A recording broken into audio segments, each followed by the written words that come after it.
ボンジュール。すがすがしい朝だね。今日から朝練を行うよ。ポムフィオーレのボールルームへおいで。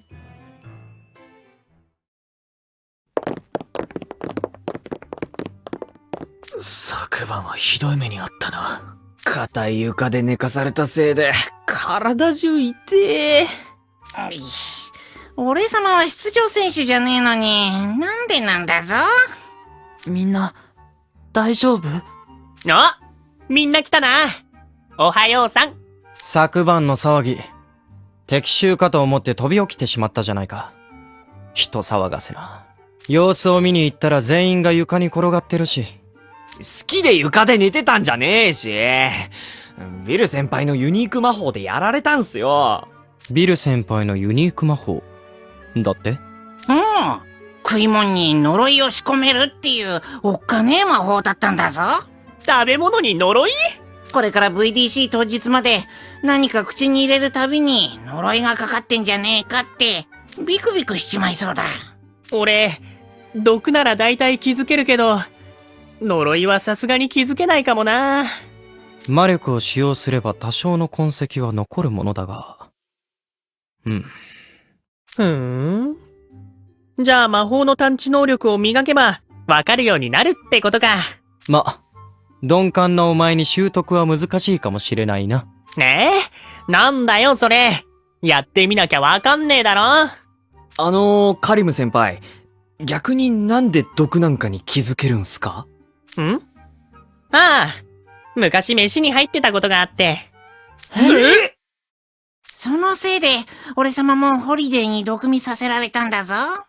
何度かひでえ目にあってさ。そのうち、飯のたんび、これ食べて大丈夫かとか疑うようになっちまって。でも、料理人や同じテーブルについてる誰かを疑いながら食べるより、美味しく楽しく食べたいじゃんか。それはそうですけど。これは毒が入ってないって先に分かってれば、ちゃんと味わって食えるし、もし口に入れてもすぐやばいと気づけたら、取り返しがつかないことにはならないだろ。俺も、相手もさ。相手もって？例えば犯人が、後から間違ったことをしたって反省したとき、俺がこの世にいなかったら取り返しがつかない。過ちに気づけたのに、名誉挽回のチャンスがないなんて、そんなの、俺は嫌だよ。ネッサの国には、砂漠の魔術師の伝説だけじゃなく、王様になったコソ泥の言い伝えもあるんだ。王様になったコソ泥？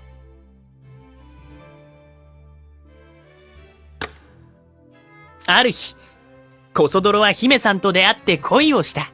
それで、過去の盗みや嘘を反省して、心を入れ替えたんだ。その後、国を乗っ取ろうと企んだ悪党から、王や姫を救う大活躍。そんで、コソ泥は姫さんと結婚して、次の王になった。めでたしめでたし。俺、この話がすっげー好きでさ。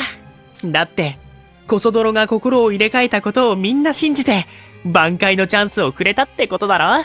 やっちまったものはしょうがない。大事なのはその後ってことか。現実はおとぎ話と違って、悪者は成敗しておしまい、じゃないもんね。そういうこと。だから、そのためにも俺はちゃんと生きてなきゃ。結局はうまい飯を食うための生活の知恵みたいなもんだけどな。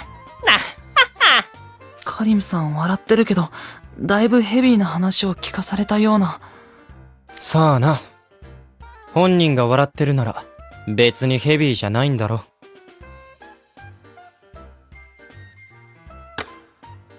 ほんとなんだぞ。いいやつすぎて俺様耳の後ろがムズムズする。なんか変なこと言ったか？俺。変ではないですけど、この学園にいる他の人たちとはちょっと違う感じがするかな。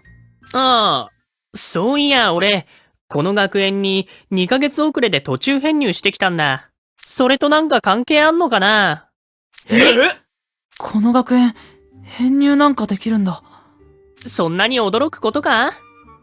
監督生だって特別編入だろ？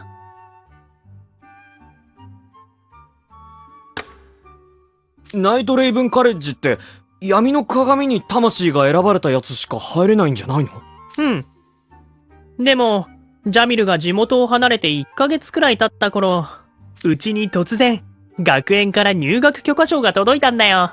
選定漏れだか、特別枠だか忘れちまったけど、その後すぐに、黒い馬車が俺を迎えに来たぜ。